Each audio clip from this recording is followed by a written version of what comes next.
Hello, Steve White, Trek Boy 89 for Steve Arts 89. Well, is the Orville Season 4 happening? There have been some rumours that Season 4 was finally greenlit.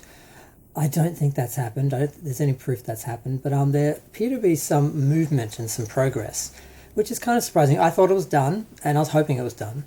Now, I loved the Orville, the idea of it, and the first season of it.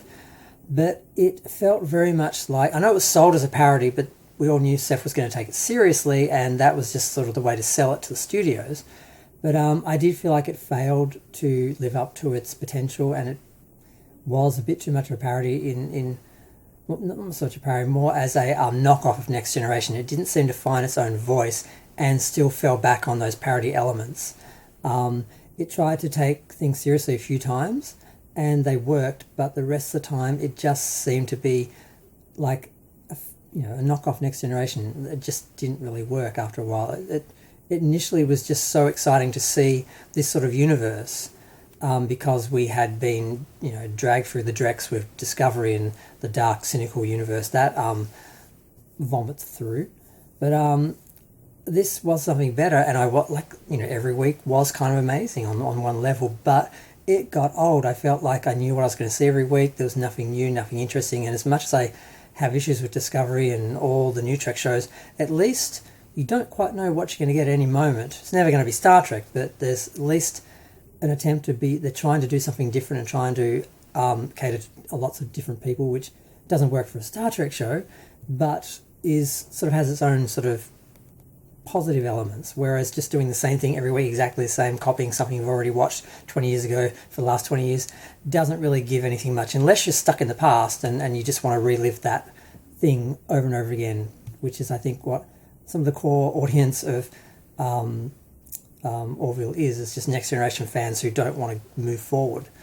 I don't mind that the Next Generation has moved forward to some degree with the movies, not so much with Picard, because by the time I got to season 3, there was only so much they could do to get back to that Next Generation feel, because they had gone so far the wrong direction with Picard. So they kind of pulled it back and just got enough Star Trek in there for it to feel like Star Trek, but it still, was far removed from the Next Generation films, which was removed from the series, and way too far away.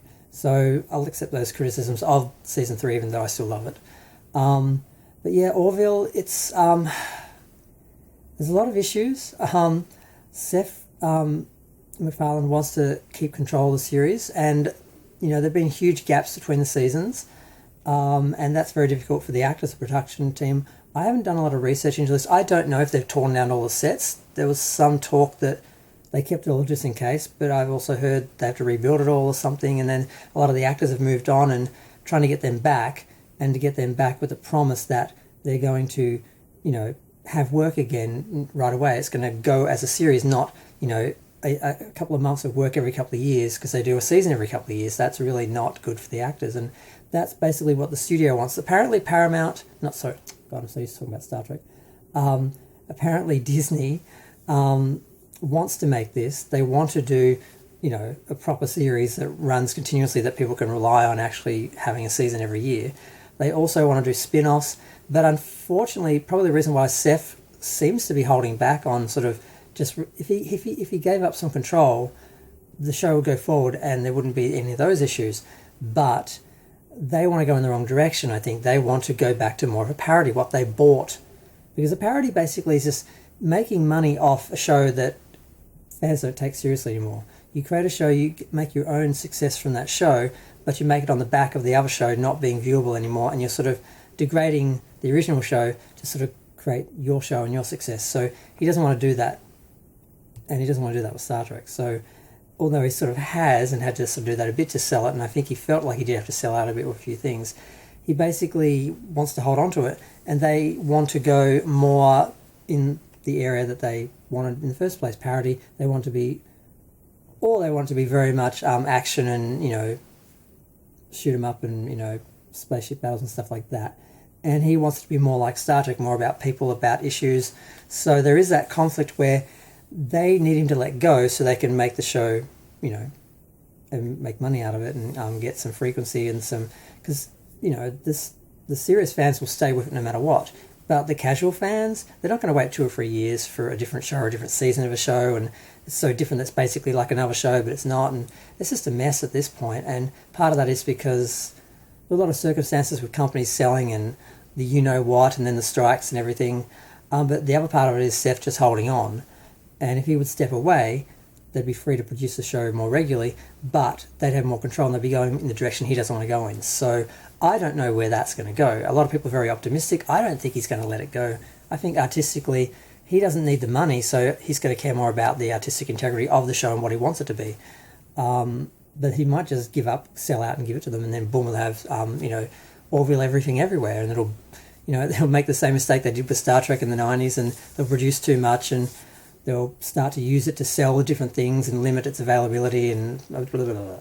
There's so many ways this could go bad. But as far as I know, it's not greenlit, it's not definitely happening, but there are people pushing forward with what they want it to happen. And there's a lot of fans who do want it to happen, but I don't know what's going to happen with the show. It's interesting, and I had to comment on it because I've gotten a bit of criticism from people because I've been very negative about it, and a lot of people are like, Orville is Star Trek, and it's not, and it's the best thing since Star Trek. No, because it's a copy of Star Trek. So if you can distinguish, it's you can't really get into it on that level. Like, I really was disappointed by the third season, the way it ended, with this ridiculous marriage between the robot and the human, and just the ridiculousness of that, and it was just done for comedy, not as a serious exploration of what that sort of relationship would be. It was just insulting, and just like when he's stripping and all this, it was just like, I can't take this seriously. It's a joke. It's not humorous. It's a joke. And, it's not a tribute to Star Trek. It's a parody of Star Trek. It degrades Star Trek in order to be its own thing for its own success. And those are elements that they need to step away from. I don't know why Seth went that far in that direction, but that's still probably better than Disney, who wants to go further in that direction or make it into like a mindless action series. Neither one is any better. So it seems like a huge mess to me, but I just had to comment on it because I was just hearing a bit about it and some videos and that, and it's like, I have opinions. I like to talk. I feel better when I talk about stuff. So I'm going to go. Feel free to share, like, comment, subscribe. Let me know what you think of my latest bit of YouTube therapy on, Orville. And also the other issue is Galaxy Quest. They want to do a Galaxy Quest TV series, and if they do this, it's going to be hard to sell that because this is kind of seen as the same as Galaxy Quest, as a parody of Star Trek. And once you start parodying something, you're basically killing it. So the fact that Paramount has already parodied Star Trek with Lower Decks, and that is already hurting the show. So we don't need the Orville and Galaxy Quest and Lower Decks all trashing Star Trek and then trying to bring new fans in and ask them to take it seriously. So so that's my other issue with the Orville, along with other shows, that they are hurting Star Trek overall. But yeah, I'm actually going to go. It's 8 minutes. I didn't realise how much I had to say about this till I started talking. Bye.